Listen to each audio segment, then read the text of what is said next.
ഒക്കെ കാണിക്കാം. Yes, finally നമ്മൾ അൽഷാന്തി ബീച്ചിൽ എത്തിയിരിക്കുകയാണ്. നല്ല തണുത്ത കാറ്റ് കേട്ടോ, നല്ല രസമുണ്ട്, നല്ല കൂൾ ക്ലൈമറ്റാണ്. അപ്പോൾ ഡിസംബർ 1 ആണല്ലോ ഇന്ന്. അപ്പോൾ ഡിസംബറൊക്കെ ആകുമ്പോഴേക്കും ആ ഒരു ക്ലൈമറ്റൊക്കെ കംപ്ലീറ്റ് ആയിട്ട് മാറി തുടങ്ങി. നല്ല രസമുണ്ട്. ഇനി ഇവിടുത്തെ വ്യൂ എങ്ങനെയാണെന്ന് ഞാനൊന്ന് കാണിച്ചു തരാം.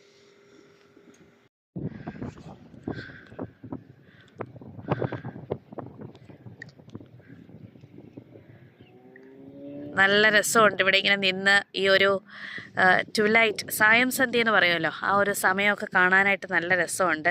പിന്നെ ഇതൊക്കെ ഭയങ്കര ആഴമൊന്നും ഇല്ലെന്ന് തോന്നുന്നു. ഭയങ്കര ആഴമുണ്ടോ ചേട്ടാ? ഭയങ്കര ആഴമൊന്നുമില്ല.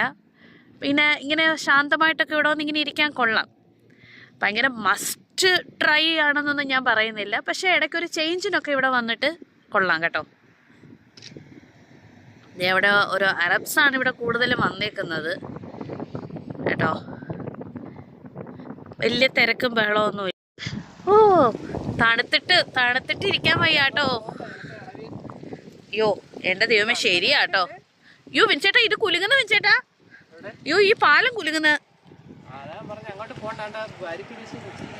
ദൈവമേ, നീ വെള്ളത്തിൽ പോയി വീഴാതെ.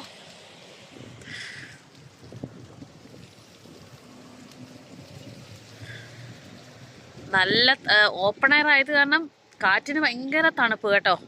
ഞാനാണെങ്കിൽ ഈ ഒരു ബ്ലാക്ക് സ്വെറ്റർ പോലത്തെ ഇട്ടത് തന്നെ തണുപ്പൊന്ന് റെസിസ്റ്റ് ചെയ്യാൻ വേണ്ടിയിട്ടാണ്. പക്ഷെ ഒരു രക്ഷയില്ല, നല്ല തണുപ്പ്. ക്ലൈമറ്റ് കംപ്ലീറ്റ് മാറി തുടങ്ങി.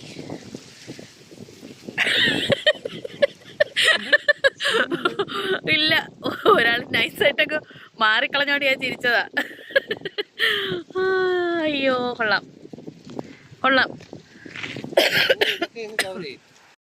ഇതാണ് കേരളം. ഒരു മിനി കേരള എന്നാണ് ഇതിന് താഴെ കൊടുത്തിരുന്ന ഒരു ക്യാപ്ഷൻ അവര്. ദൈവമേ, ഈ തലയില്ലാത്ത തേങ്ങയാണല്ലോ, തെങ്ങാണല്ലോ ദൈവമേ.